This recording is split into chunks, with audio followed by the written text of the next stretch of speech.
మాట్లాడేది Amrutha technologies.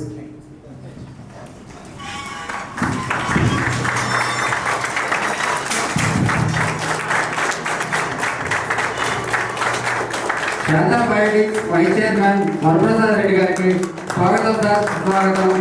Thank you so much for your great present to address all Reddy community. 20 కోట్ల మందికి ఫ్రీగా hepatitis కాదు ఒకే ఒక ఏకైక వ్యక్తి, అది మన రెడ్డి గారు. గట్టిగా సపోర్ట్ కొట్టారు.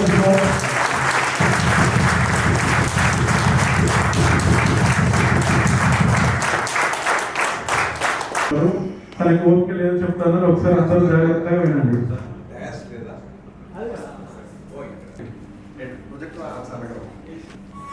బయటకు రాగలిగినప్పుడు ఈ సమావేశానికి కూడా రావచ్చు కదా, దారే కదా వస్తానని వచ్చాను. ఓకే, నన్ను ఈ సందర్భానికి ఆహ్వానించిన వాళ్ళు ఎంటర్ప్రెన్యూర్షిప్ గురించి మాట్లాడుతున్నారు. ఇది విషయం వస్తుందా మీకు ఎప్పుడుందా? ఎంటర్ప్రెన్యూర్షిప్ గురించి మాట్లాడుతున్నారు. అదే కాకుండా దాంతో అనుసంధానం చేసి మీ శాంత ప్రస్థానం కూడా చెప్పడం లేదు. శాంత ప్రస్థానం దాంతో అనుసంధానం చేయడం అంటే గంట నాకు మీకు ఎప్పుడైనా సమయం ఉంది వినాలనుకుంటే ఇంకోసారి వస్తారు. ఇవాటికి మాత్రం నాకున్న సమయం మ్యాక్సిమం హాఫ్ అన్ అవర్. నేను ట్రాఫిక్లో ఆల్మోస్ట్ 5 సేపు పూర్ణూరు దగ్గర ఆగిపోయాను. ట్రాఫిక్ జామ్ కదలేదు. ఎవరో ఒకరు ఉల్లంఘిస్తే ట్రాఫిక్ని ఎక్కడెక్కడ ఆగిపోయింది. ఇక్కడికి రావాల్సిన సమయం 5:50, చేయని సమయం 6:20, అంటే చూసినా 30 నిమిషాలు పోయింది. నన్ను కనీసం 7కి వదిలేస్తే డాక్టర్ గారు క్షమిస్తే నేను 7:30కి చేరగలేదు. ఆయన రమ్మని నన్ను 7కి. ఎంటర్ప్రెన్యూర్ అంటే అదొక దశ. ఎంటర్ప్రెన్యూర్ నుంచి ఎదిగితే ఇండస్ట్రీస్కి అవుతాడు లేదా బిజినెస్ మ్యాన్ అవుతాడు. ఎంటర్ప్రెన్యూర్గా ఉండడం అనేది కొద్దికాలమే, బట్ మనసులో స్థిరీకరించుకుంటే ఎంటర్ప్రెన్యూర్గా కొనసాగాలి అనుకుంటే జీవితంలో ఎంటర్ప్రెన్యూర్గా ఉండవచ్చు. నేను ఎంటర్ప్రెన్యూర్, నేను ఇండస్ట్రీలోకి వచ్చి 47 ఏళ్ళు. 47 ఏళ్లలో నేను ఎంటర్ప్రెన్యూర్ నుంచి ఇండస్ట్రీస్గా పరిణామం చెందుండాలి. నేను కాదొచ్చుకోలేదు, నేను ఎంటర్ప్రెన్యూర్గానే వదలొస్తున్నాను. ఇప్పుడు మీకు ఆశ్చర్యం వేయచ్చు, ఎంటర్ప్రెన్యూర్కి ఇండస్ట్రీస్కి డిఫరెన్స్ ఏమిటి? ఎంటర్ప్రెన్యూర్ అనేవాడు ఒక రకంగా ప్రారంభ దశలో ఉండి ఆ ఉత్సాహం, ఆ ఉద్రేకం, ఏదో చేయాలని తపన, సాధ్యాసాధ్యాలను లాజిక్ను పక్కన పెట్టి ఇది ఎట్లయినా నేను చేస్తాను అన్నటువంటి ఆత్మవిశ్వాసం ఉన్నటువంటి మనిషి, ఎంతకైనా రిస్క్ తీసుకోగలను అన్న మనిషి. ఎంతకైనా అంటే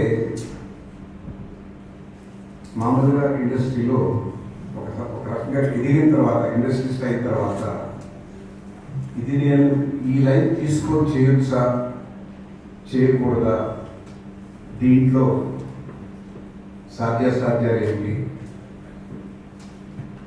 నేను ఈ లైన్లో పెడితే దీనికి గవర్నమెంట్ నుంచి సపోర్ట్ వస్తుందా, కన్సెషన్స్ వస్తాయా, ఇన్సెంటివ్స్ ఉంటాయా, ట్యాక్స్ బెనిఫిట్స్ ఉంటాయా, టెక్నాలజీ ఆబ్సెసెన్స్ లేకుండా చాలా ఉంటుందా, ప్రోడక్ట్ లైఫ్ సైకిల్ ఎలా ఉంటుంది, యాన్యువల్ గ్రోత్ రేట్ ఎలా ఉంటుంది,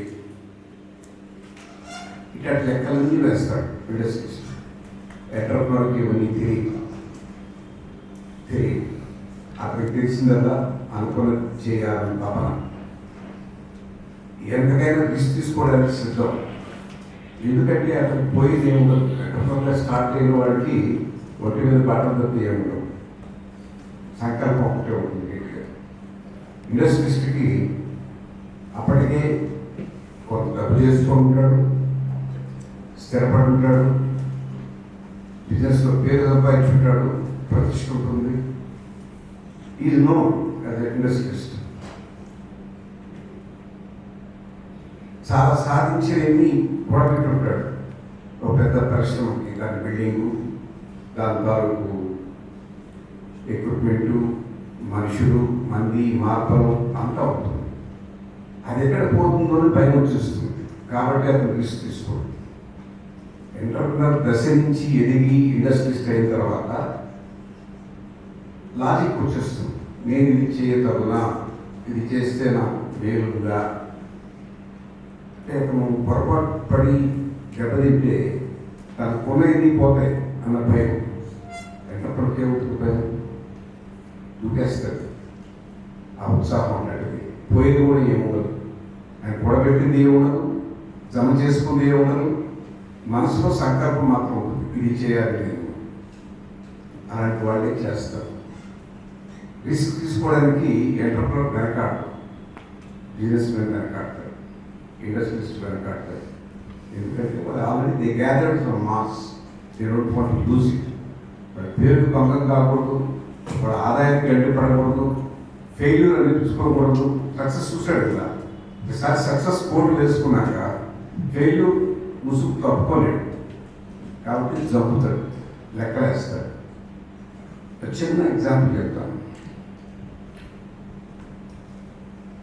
శాంతా బయోటెక్నిక్స్ అనేదానికి దాని ఆవిర్భావానికి ఈ ఎగ్జాంపుల్ సరిపోతుంది. ఇంటర్నేషనల్గా హెపటైటిస్ వ్యాధి చాలా ఉధృతంగా ఉన్న రోజుల్లో 1991 WHO వరల్డ్ హెల్త్ ఆర్గనైజేషన్ అన్ని దేశాలకి మ్యాండేట్ ఇచ్చింది. మీరు మీ ఇమ్యునైజేషన్ షెడ్యూల్లో హెపటైటిస్ బి ఇవ్వాలి. పుట్టిన ప్రతి బిడ్డకి మొట్టమొదటి 4 వారాల్లోనే మీరు వ్యాక్సిన్ ఇవ్వాలి.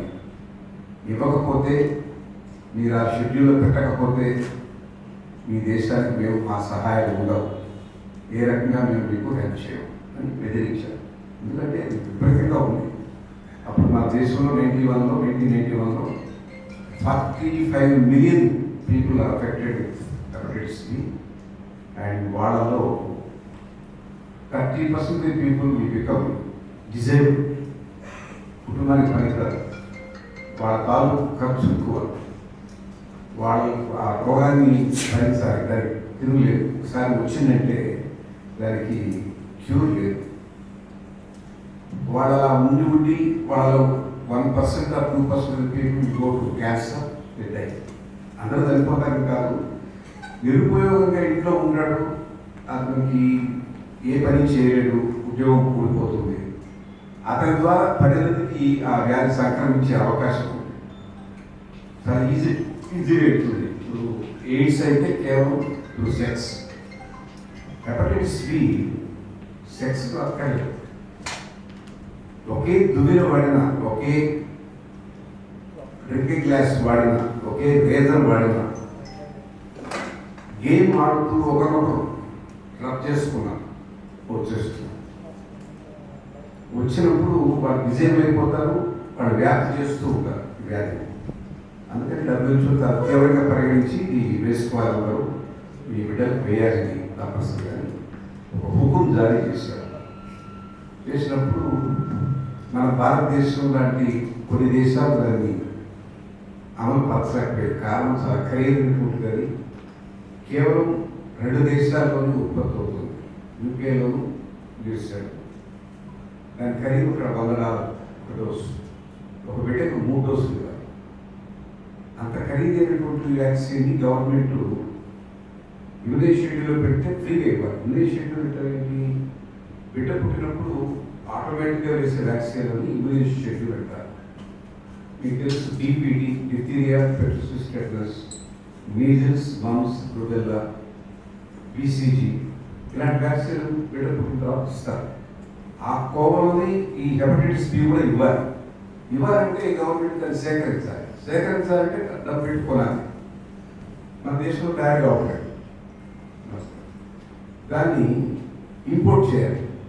1991 నాటికి మన దేశ పరిస్థితి ఎలాంటిదో మీకు ఒకసారి అవగాహన కావాలి. ఇవాళ చూస్తున్నటువంటి భారతదేశంలో 1991 ఆనాటికి మనకున్నటువంటి ఫారిన్ ఎక్స్చేంజ్ రిజర్వ్స్ కేవలం $300 బిలియన్.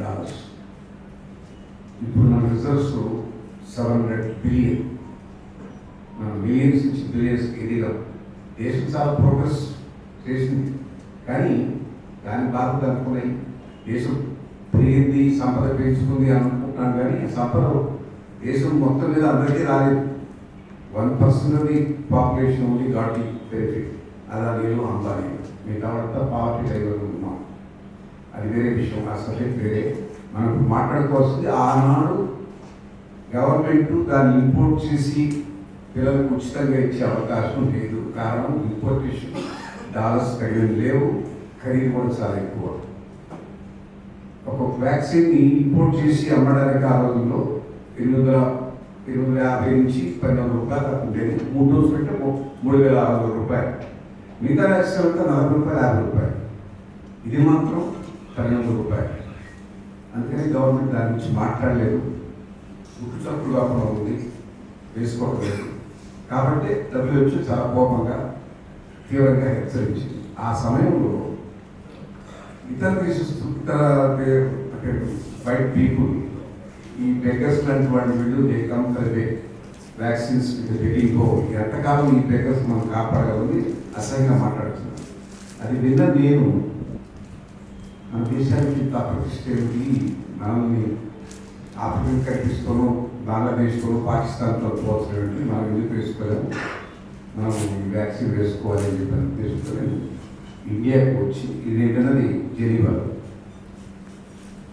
మీ అందరికీ తెలుసు, పెద్ద ఆయన ఫార్మాస్యూటికల్లో దిగ్గజం డాక్టర్ రెడ్డి ల్యాబ్స్. సార్ ఇట్లా మాట్లాడుతున్నారు, మనం చాలా దూషణీభావంగా మాట్లాడుతున్నారు, మీరు దీన్ని టేకప్ చేసి చేయాలి వ్యాక్సిన్. ఏంటి హెపటైటిస్ బి వ్యాక్సిన్? అది బయోటెక్ బేస్డ్ అయ్యా, మనం చేసేది కాదు. ఏమి ఇంతవరకు బయోఫార్మా లేదు ఇండియాలో. నువ్వు బయోటెక్నాలజీ పట్టుకొని ఆ వ్యాక్సిన్ అంటారు. అసలు ఏ వ్యాక్సిన్ ఇక్కడ ఇంతవరకు డెవలప్ కాలే, ఇంపోర్ట్ చేసి వాడుతున్నాం అన్ని వ్యాక్సిన్. ఇది చేయాలంటే మనం చేయాలంటే కనీసం 30 ఏళ్ళు పడుతుంది. అనేది లేదు, అసలు లేదు, ఆ సత్తా లేదు. ఆయన ఇదే చాలా గొప్ప చేశాడు. మన దేశానికి ఫార్మా రంగంలో చెప్పుకోలేదు. ఆయన అభిప్రాయం ఎలా ఉంది, ఇది మనం చేయలేము, మనం చేస్తే కష్టం, బయోటెక్నాలజీ ఇంకా మన ఇండియాలో లేదు, బయోఫార్మా రంగం ఇంకా అభివృద్ధి కాలేదు, ఇంకా ఒక కంపెనీ కూడా లేదు, లేకపోతే ఏమంటే మీరు పెట్టండి అని అడిగారు. అదే టైం పడుతుంది ఎక్కడిక. అంటే ఈ doesn't want to take risk, అప్పటికే ఆయన టర్న్ మేబీ 20,000 కోట్లు, 30,000 కోట్లు 91. నేను తాడు దొంగరం లేదు, వాడి నాకు ఫార్మా బ్యాక్గ్రౌండ్ లేదు, ఆ డొమైన్ కాదు. నేను చదువుకుంది ఎలక్ట్రానిక్స్, నేను ఇంజనీర్. గవర్నమెంట్ ఆ భాగస్వామి నన్ను కాస్త మోసం చేసి బయటకు పంపించాడు. నాకు ఉద్యోగం సద్యోగం ఏమీ లేదు. ఆస్తులు ఉన్నాయి, మా నెల్లూరులో మన పొలాలు ఎన్ని ఉన్నాయి, పోయి వ్యవసాయం చేసుకోవచ్చు అనుకుంటున్న రోజులు. ఇది నేను యాదృచ్ఛికంగా ఒక నా కజిన్ సైంటిస్ట్ అయితే ఆయన జెనీవా వేదికలో WHO సమ్మిట్లో వ్యాక్సిన్ ఇది ఇండియా లాంటి 70 దేశాలు వాడటం లేదు, కేవలం అడ్వాన్స్ కంట్రీస్ మాత్రం వాడుతున్నాయి. WHO ఈజ్ కన్సర్న్ మాట్లాడుతున్నాం వేదికని. అది విని నేను ఇండియాకి వచ్చి అంజరెడ్డి గారిని రిక్వెస్ట్ చేశాను. ఆయన విభాగం మనం చేయలేము. Doesn't want to take risk. నేను ఆయన గురించి తప్పు చేసి చెప్పడం కాదండి, దయచేసి అర్థం చేసుకోండి. ఆయన ఇండస్ట్రియలిస్ట్, ఆయన బిజినెస్ మ్యాన్. ఈ doesn't want to take risk. నీ జీవిత కష్టం లైఫ్లో తగ్గాలి, అది ఆయన చెప్తున్నాను. ఆయన వాత్సల్యంగా చెప్పిన మాట నా మీద తక్కువ భావంతో కాదు, నా భారతీయ వాడి దూర బంధువు కూడా. ఇంటాస్ ఒక కంపెనీ ఉంది అహ్మదాబాద్. అక్కడ పనిచేస్తున్నటువంటి అసలు ఓనర్స్ నాకు తెలియదు. అక్కడ పనిచేస్తున్నటువంటి సీనియర్ వైస్ ప్రెసిడెంట్ సర్దార్జీ గారు నాకు తెలుసు. Sardarji why don't you take up మీ బాసెస్ చెప్పంటే అతను technology. Sir you are talking which are impossible. Any biotechnology, recombinant technology, we can't do that, sir. In India, we are far behind. అదేమిటి ఈ dozen కోసం doesn't take risk పెద్ద industries. నేను entrepreneur, మీరు ఎవరు చేయకపోతే నేనేం చేస్తాను కూర్చో. నాకు దాని గురించి ఓనమాం తెలియదు, ఆ బ్యాక్గ్రౌండ్ కాదు, ఇవే కాదు, ఇంకా మనం చెప్తారు. ఆనాటికి మరొక సిమెంట్ ఫ్యాక్టరీ పెట్టాలనుకుంటున్నాం. ఏఐసిసిలోంచో లేకపోతే ఆంధ్ర సిమెంట్స్ నుంచో లేకపోతే తెలంగాణలో కూడా ఉన్నాయి కదా. ఒకరోజు సాయంకాలం మన జన్మ డ్రింక్ పిలిచి వచ్చేస్తాడు. మీరు నెక్స్ట్ బ్లూ ప్రింట్ తీసుకొచ్చి ఇస్తాడు. ఇదిగో ఇంత ల్యాండ్ కావాలి, ఇంత ఎక్విప్మెంట్ కావాలి, ఇంత బిల్డింగ్ కావాలి, దీనికి సబ్సిడీ, నేను మా టీంతో వచ్చేస్తాను, మా జీతాలు ఎంత ఇన్ని అడుగుతాను. దీనికి అట్లా చేయడానికి నాకన్నా ముందు చేసిన వాళ్ళు ఎవరు లేదు. ఎలాంటి ప్లాంట్ కట్టారో తెలియదు, అసలు సబ్జెక్టే తెలియదు. నా నమ్మకం ఏంటి? ఒకటే, నాకున్న నమ్మకం చిన్నప్పటి నుంచి భారతదేశం ఈ సంస్కృతి, ఈ చరిత్ర అన్ని దేశాల కంటే, ప్రపంచ దేశాలన్నిటికంటే పురాతనమైనది, సనాతనమైనది. వేల సంవత్సరాల నుంచి ఇక్కడ జ్ఞానజ్యోతులు పెరిగాయి. విశ్వగురువుగా ఉంది భారతదేశం. సాంకేతికంగా, వైజ్ఞానికంగా, ఆర్థికంగా, ఆధ్యాత్మికంగా ఎన్నో రంగాల్లో మనం భూస్థానంలో ఉన్నాం దేశం. ఇక్కడ మేధోపరమైనటువంటి శక్తి ఎక్కువ. ప్రపంచవ్యాప్తంగా బాగా ఉండే ఒక కంపెనీ అంటే ఆ కంపెనీలో భారతీయుడే, గుర్తుపెట్టుకోండి. అమెరికాలో ఇవాళ 23 మేజర్ కార్పొరేషన్స్ హెడ్ చేసేవాడు మన ఇండియన్స్. నాకు తెలియకపోవడం ఏంటి, ఇక్కడ టెక్నాలజీ లేకపోవడం ఏంటి అన్నటువంటి గుడ్డి నమ్మకం, విశ్వాసం. నా నమ్మకం ఏంటంటే ఇండియాలో చేయలేకపోతే ఇంకెక్కడ చేయలేదు, అది నాకేంటి నమ్మకం. అయితే ఇక్కడ మీరు అనొచ్చు, అమెరికా అంత అడ్వాన్స్ అయిపోయింది, జర్మనీ అంత అడ్వాన్స్ అయిపోయింది, మనం ఇలా ఉన్నాము. మనకి ఎందుకున్నాము అంటే మనకు మేధస్సు తక్కువ కాదు, మనకు నాయకత్వం అనేది, మనకు రాజకీయ నాయకులు. దౌర్భాగ్యం ఈ దేశానికి తీవ్రమైనటువంటి విఘాతం కలిగించిన వాడు పెద్ద. మనకు స్వాతంత్రం వచ్చిన తర్వాత సరైన నాయకత్వం కంటిన్యూ కాదు. ఒకరు తిట్టుకోవడానికి పనిపిస్తుంది కానీ వాడు మేధస్సు, వాడు తెలియదు, వాడు జ్ఞానం అంతా. ప్రజలకి ఏం అవసరం? మేధో శక్తిని మనం మలుచుకొని ఈ దేశాన్ని ముందుకు తీసుకెళ్దాం అన్న ఆలోచనే లేదు. మనమంతా అనుకున్నాం ఇరాన్ వెనకబడిపోయిన దేశం కాదు.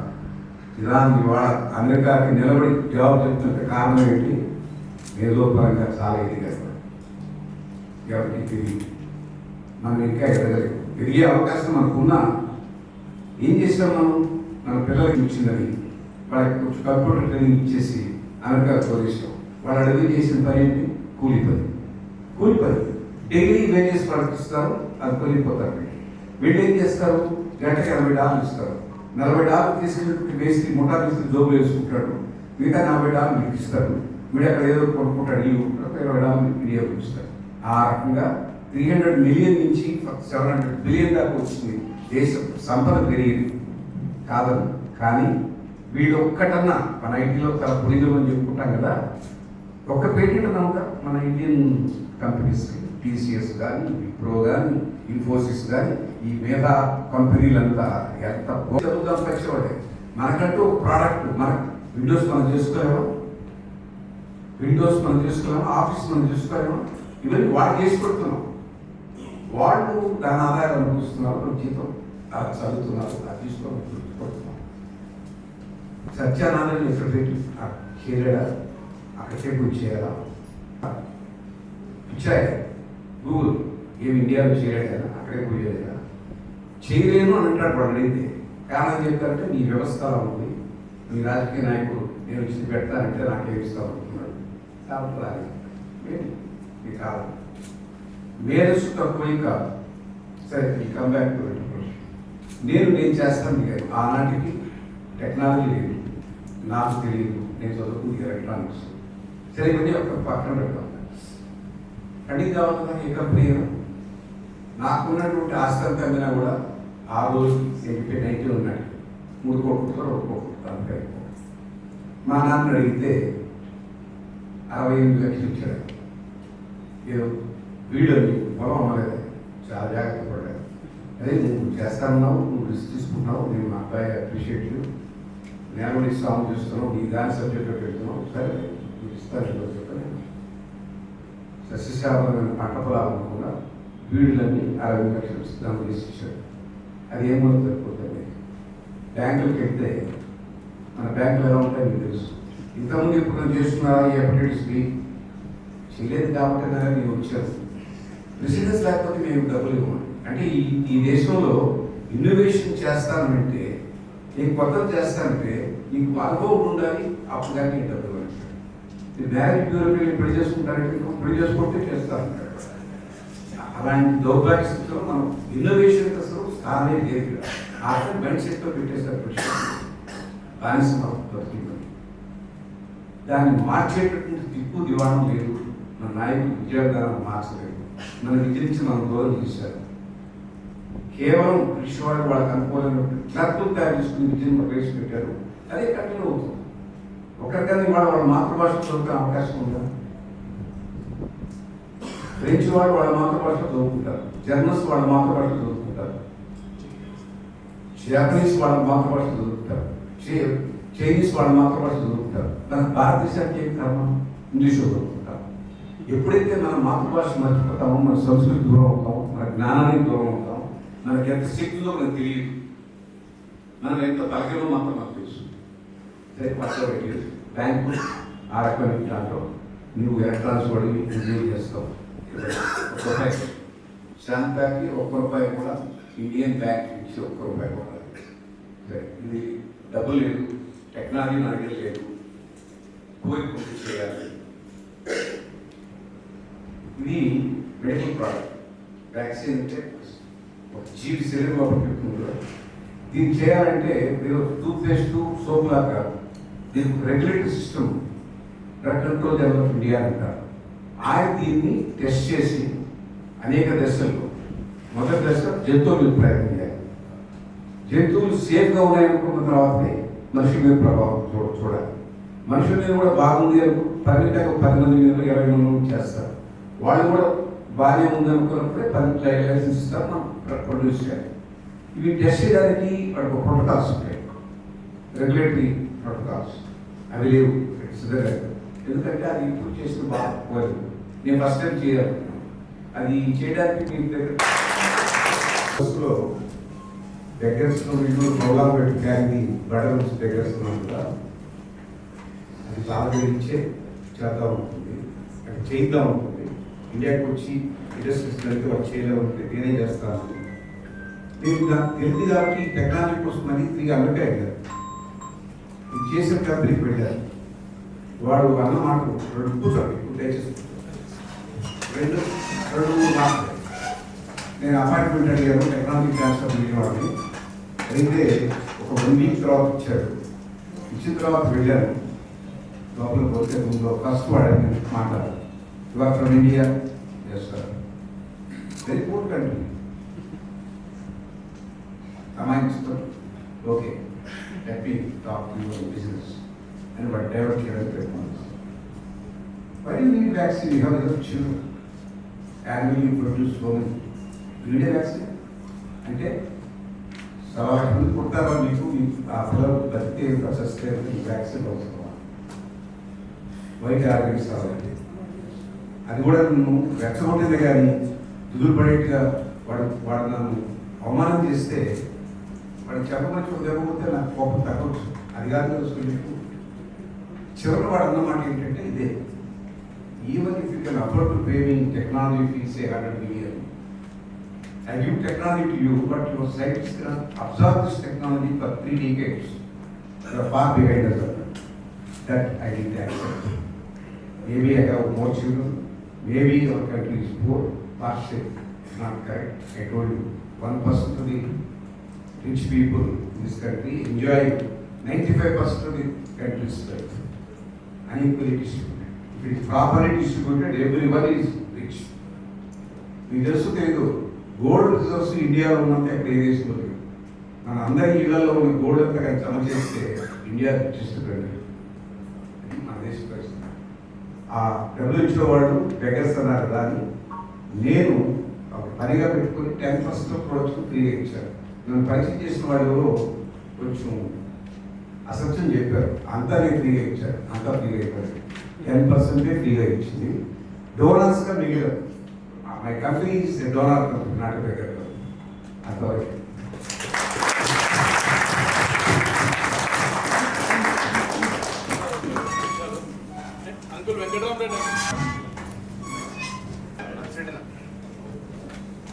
మాట్లాడేది మిమ్మల్ని సుధాకర్ రెడ్డి గారు సుధాకర్ రెడ్డి గారు చాలా సుధాకర్ రెడ్డి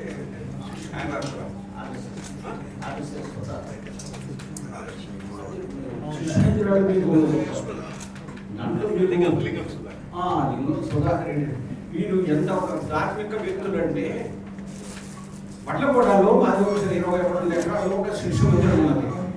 అది ఇంటర్నేషనల్ లెవెల్లో స్కూల్ కట్టారు. 50 లక్షలు ఇస్తే ఒక రూమ్ మీ పేరు మీద పెడతానన్నారు. మీరు 50 లక్షలు ఇచ్చారు, ఒక రూమ్ తీసుకున్నారు. మా అమ్మగారి పేరు మీదుగా ఇంకో రూమ్కి ఇస్తాను అన్నారు. వచ్చే సంవత్సరం ఇస్తాను అన్నారు. కానీ తెల్లారే మళ్ళీ 50 లక్షలు ఇచ్చారు. అదేంటండి వచ్చే సంవత్సరం ఇస్తారంటే అన్నమాట నిలబెట్టుకోగలను లేదు, నెక్స్ట్ ఇయర్ వరకు అందును బట్టి నేను వెంటనే పంపించాను. అంటే మాట మీద అంత నిలబడే ఇదే కాక బాలాపూర్లో ఒక అంటే రెడ్డి మిత్రుడే 14 ఎకరాలు అంటే ఇప్పుడు 300-400 కోట్లు చేస్తుంది. ఆ శిశు మందిరానికి ఇస్తే దానికి భోజనశాల ఇష్టంగా కట్టించి దాన్ని డొనేట్ చేయాలి. అంటే నాకు పర్సనల్గా ఇదే ఫస్ట్ పరిచయం. కానీ వారి గురించి వారు రాసిన పుస్తకం కూడా చదివాను. అది మన శ్రీనివాసరెడ్డి గారు చెప్పాను. ఆ పుస్తకాలు సేకరించండి, దాంతో స్ఫూర్తి వస్తుంది. ఇంతకుముందు చెప్తున్నారు మన దగ్గర అన్నీ ఉన్నాయి, కానీ చేద్దామని పట్టుదల నిరంతరం కృషి చేసేవాడు. తప్ప ఇంతకుముందు ఎప్పుడు నేను కొంచెం లేట్గా వచ్చాను, నేను ఇంకా ఏం లేదు. కానీ చివరిలో మీరు మాట్లాడుతూ విన్నాను. కాబట్టి ఇటువంటి వాళ్ళు ఏమిటంటే మనకి సమాజానికి స్ఫూర్తి ప్రదాతలు. అది కాబట్టి మీరు మా వాళ్ళందరూ మీరు వచ్చి మా వాళ్ళందరూ మార్గదర్శనం చేసినందుకు మీకు మనస్ఫూర్తిగా ధన్యవాదాలు తెలియజేస్తాం. రెడ్డి గారు నుంచి నరసింహారెడ్డి గారు ప్లీజ్ రండి సార్ ఒకసారి. మంజిరెడ్డి గారు దాదాపు Hyderabad sir sir sir sir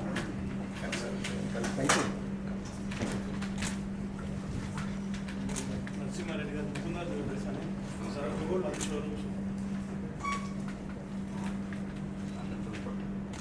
group photo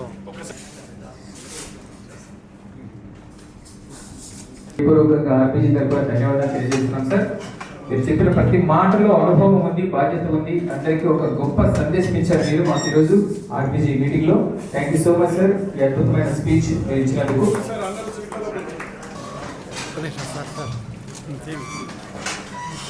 sir యొక్క అసాధారణ సేవలకు గాను భారత ప్రభుత్వం నుంచి పద్మభూషణ్ వంటి ప్రతిష్టాత్మకమైన అవార్డు రావడం సామాన్యమైన విషయం కాదు. మరొకసారి అందరూ గట్టిగా ధ్యాన్స్ కొట్టి మన రెడ్డి గారిలో ఆధిపత్యం వరప్రసాద్ రెడ్డి సార్కి మన గౌరవాన్ని తెలుపుకుందాం. బయోటెక్నాలజీ రంగంలో మీరు సాధించిన విజయాన్ని మైక్ ఆన్ చేయండి సార్. ఎవరో టచ్ చేస్తున్నారు.